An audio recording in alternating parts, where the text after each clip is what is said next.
Welcome to Tales of Wonder.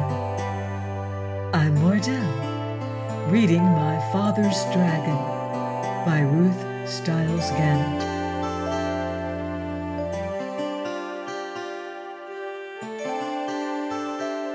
Chapter 4. My Father Finds the River. The jungle began just beyond a narrow strip of beach. Thick, dark, damp, scary jungle. My father hardly knew where to go, so he crawled under a wahoo bush to think, and ate 8 tangerines. The first thing to do, he decided, was to find the river, because the dragon was tied somewhere along its bank. Then he thought, if the river flows into the ocean, I ought to be able to find it quite easily if I just walk along the beach far enough. So my father walked until the sun rose, and he was quite far from the ocean rocks. It was dangerous to stay near them because they might be guarded in the daytime. He found a clump of tall grass and sat down. Then he took off his rubber boots and ate 3 more tangerines. He could have eaten 12, but he hadn't seen any tangerines on this island, and he could not risk running out of something to eat.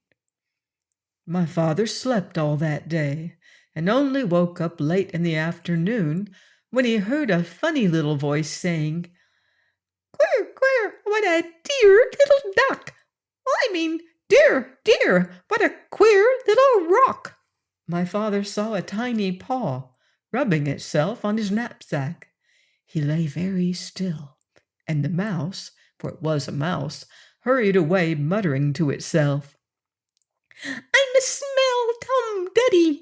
I must tell somebody." My father waited a few minutes and then started down the beach, because it was almost dark now, and he was afraid the mouse really would tell somebody. He walked all night, and 2 scary things happened. First, he just had to sneeze, so he did, and somebody close by said, "Is that you, monkey?" My father said, "Yes." Then the voice said, "You must have something on your back, monkey." And my father said, "Yes," because he did. He had his knapsack on his back. "What do you have on your back, monkey?" asked the voice. My father didn't know what to say, because what would a monkey have on its back, and how would it sound telling someone about it if it did have something? Just then another voice said, "I bet you're taking your sick grandmother to the doctor's." My father said, "Yes," and hurried on. Quite by accident, he found out later that he had been talking to a pair of tortoises. The second thing that happened was that he nearly walked right between 2 wild boars who were talking in low, solemn whispers. When he first saw the dark shapes, he thought they were boulders. Just in time he heard one of them say, "There are 3 signs of a recent invasion. First, fresh tangerine peels were found under the wahoo bush near Ocean Rocks. Second, a mouse reported an extraordinary rock some distance from Ocean Rocks, which upon further investigation simply wasn't there. However, more fresh tangerine peels were found in the same spot, which is the 3rd sign of invasion. Since tangerines do not grow on our island, somebody must have brought them across the ocean rocks from the other island, which may or may not have something to do with the appearance and or disappearance of the extraordinary rock reported by the mouse." After a long silence, the other boar said, You know, I think we're taking all this too seriously. Those peels probably floated over here all by themselves, and you know how unreliable mice are.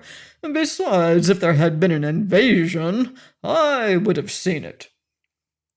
"Perhaps you're right," said the first boar. "Shall we retire?" Whereupon they both trundled back into the jungle. Well, that taught my father a lesson, and after that he saved all his tangerine peels. He walked all night, and toward morning came to the river. Then his troubles really began. Join me next time for another chapter of My Father's Dragon by Ruth Giles Gannett, here on Tales of Wonder.